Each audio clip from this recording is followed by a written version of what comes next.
Hi hello friends, welcome back to media talks. நான் உங்கள் மௌனிகா. இப்போ தாங்க எபிசோட் பார்த்தேன். நாங்கள் கேட்டது வீக்கா, ஆனால் நீங்கள் கொடுத்தது நீக்கா அப்படிங்கிற மாதிரி தான் இருந்துச்சு இன்றைக்கி எபிசோட் பார்க்கும்போது. 2 எபிசோடாக நிவின் காவேரியோட அந்த ஒரு கான்வர்சேஷன் தான். உண்மையாக எனக்கு அதெல்லாம் ரொம்ப கஷ்டமாக இருந்துச்சு.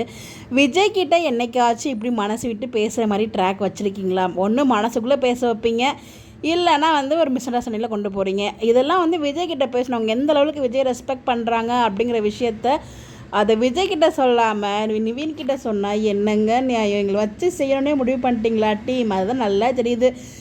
ஒரு லெவலுக்கு தாங்க நாங்களும் பொறுமையாக இருக்க முடியும். ஆனால் இப்படி செய்கிறீங்களே. ஆனால் எதிர்பார்த்த எதுவுமே இன்றைக்கி எப்படி சொல்ல, அதான் பல்பு அப்படிங்கிற மாதிரி நல்லா பல்ப் வாங்கியாச்சு. ஸோ எதுக்காக ஹாஸ்பிட்டல் ட்ராக் வச்சாங்கன்னு தெரியல, எதுக்காக அந்த ஃபைல் மிஸ் ஆனாச்சுன்னு தெரியல. இப்போ வரைக்கும் அதுக்கான ரீசன் நமக்கு தெரில. நம்ம அதெல்லாம் வச்சு தான் பார்த்திங்கன்னா கண்டிப்பாக நிவின், காவேரி, விஜய், வெண்ணிலா 4 பேரும் மீட் பண்ணுவாங்க அப்படின்ற மாதிரி நம்ம ஏதோ கற்பனை பண்ணி வச்சுருந்தோம். நீங்கள் என்னங்க கற்பனை பண்ணுறீங்க? நாங்கள் உங்களுக்கு கொடுக்குறோம் பாருங்கள், பெரிய அல்வாவா அப்படிங்கிற மாதிரி செமையாக கொடுத்துருந்தாங்க இன்றைக்கி எபிசோடும். ஸோ அதே கன்வென்ஷன் கண்டினியூ ஆச்சு நிவினோடதும் காவேரியோடதும். ஸோ காவேரி பார்த்திங்கன்னா எந்த அளவுக்கு விஜய் லவ் பண்ணுறாங்க, ஸோ எல்லா விஷயமும் சொல்கிறாங்க. ஸோ இப்போ நீங்கள் வெண்ணிலா கூட யமுனா கூட வாழ ஆரம்பிச்சிட்டிங்கல்ல, ஸோ இப்போ உங்கள்கிட்ட மாற்றத்தெல்லாம் பார்க்குறேன் அப்படின்ற மாதிரிலாம் சொல்கிறாங்க. நடுவில் இந்த விஷயத்தையும் கேட்குறாங்க. நீங்கள் உண்மையை வேணுமே தானே சொன்னீங்க, விஜய் மேலே இருந்த கோவத்தை தானே நீங்கள் கான்ட்ராக்ட் மேரேஜை ரிவீல் பண்ணிட்டீங்க, என் மேலே விஜய் மேலே உங்களுக்கு கம்பல் பண்ணி கல்யாணம் பண்ணி வச்சிட்டோம் அப்படின்றதால அந்த வேகத்தில் தானே சொல்லிட்டீங்க அப்படிங்கும்போது இல்லவே இல்லை அப்படிங்கிற மாதிரி சொல்கிறாங்க. உண்மையிலே அதுக்காக அவர் சொல்லவே இல்லை, உங்கள் தங்கச்சி படுத்தின பாட்டில் தான் அவர் சொல்லியிருப்பார். பட் எனிவேஸ் அதெல்லாம் முடிஞ்சிருச்சு. இப்போயுமே பார்த்திங்கன்னா எனக்கு பக்குன்னு தான் இருக்குது. நிவின்கிட்ட சொல்லிட்டாங்க, நிவின்னே வேறு அங்கே வச்சு மீட் பண்ணியாச்சு யமுனா.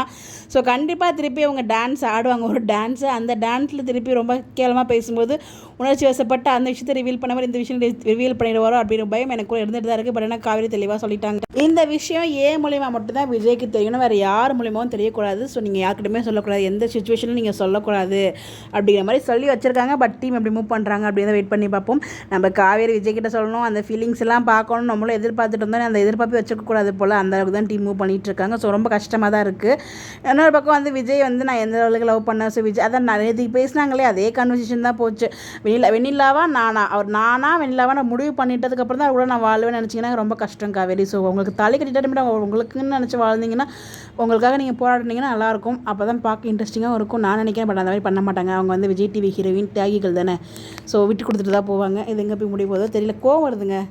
அந்த பக்கம் நம்ம தாத்தா பாட்டினதுக்கு ஒரு ரியாக்ஷன் கொடுத்தாங்களே, அது எபிசோட்லேயே டெலிகாஸ்ட் ஆகிடுச்சு. வெண்ணிலாவும் விஜயும் வரதை பார்த்தா ரியாக்ஷன் கொடுக்குறாக்கா. இன்னைக்கு எபிசோடில் ஒரு நிம்மதியான விஷயம் என்னென்னு பார்த்தீங்கன்னா, மதுரையில் தான் அவங்க மாமா இருக்காங்க போல். அதை தேடி தான் நம்ம விஜய் போக போகிறாரு. இந்த விஷயம் ராகினிக்கும் தெரிஞ்சிருச்சு. இதில் வேறு ஏதாச்சும் ராகினி மூவ் பண்ணுறாங்களா நமக்கு தெரியல. பட் ராகினி கொஞ்சம் ஏற்றி விட ட்ரை பண்ணாங்க. விஜய் கிட்ட தான் மைனஸ் இருக்குது. விஜய் கிட்ட என்ன மைனஸ் இருக்குது, ஏன்னா லூஸ் ஆனீங்க அப்படின்ற மாதிரி எனக்குள்ள ஒரு கேள்வி இருந்துச்சு. ஓகே, அதை தான் மூவ் பண்ணிட்டு இருக்காங்க. நாளைக்கு ப்ரிவியூவில் விஜய் தானே 2 பேரும் காவேரி 2 பேர் பேசிகிட்டு இருக்காங்க. இங்கே யாரும் வரமாட்டாங்க, நீங்கள் சொல்ல வேண்டியதை சொல்லு அப்படிங்கிற மாதிரி சொல்லியிருப்பாங்க. கண்டிப்பாக சொல்ல மாட்டாங்க. அதான் இன்றைக்கி நிவின் கிட்ட பேசும்போது சொல்லிட்டாங்களே, வெண்ணிலாவான ஒரு முடிவு பண்ணி மூவ் ஆனதுக்கு அப்புறம் தான் நான் உண்மையை சொல்லுவேன், அது வரைக்கும் நான் சொல்ல மாட்டேன் அப்படிங்கிறதுல ரொம்ப தெளிவாக கான்ஃபிடண்ட்டாக இருக்காங்க. பார்ப்போம். அதையும் மீறி விஜயை பார்க்கும்போது அவங்களுக்கு அந்த ஃபீலிங் சொல்லணும்னு தோணுதோ என்ன பண்ணுறாங்கன்னு தெரியல. பட் கண்டிப்பாக என்னை பொறுத்த வரைக்கும் சொல்ல மாட்டாங்க. உங்களுடைய கருத்துக்கள் இன்றைக்கி எபிசோட் பார்த்தீங்களா, எப்படி இருந்துச்சு சொல்லி உங்களுடைய கருத்துக்களை மறக்காமல் கமெண்ட்டில் ஷேர் பண்ணுங்கள். உங்களோட பாயிண்ட் ஆஃப் வியூவும் கமெண்ட்டில் ஷேர் பண்ணுங்கள். இது என்னோட பாயிண்ட் ஆஃப் வியூ கரெக்டாக தான் கூட எனக்கு தெரியல. எனக்கு உண்மையிலே ரொம்ப கஷ்டமாக இருந்துச்சு எபிசோட் பார்க்கும்போது. உங்களுக்கு எப்படி இருந்தது, உங்களோட பாயிண்ட் ஆஃப் வியூ மறக்காமல் கமெண்ட்டில் ஷேர் பண்ணுங்கள். இந்த மாதிரி எப்படி தெரிஞ்சுக்க நம்மளோட சேனலை ஃபாலோ பண்ணிக்கோங்க. Bye bye.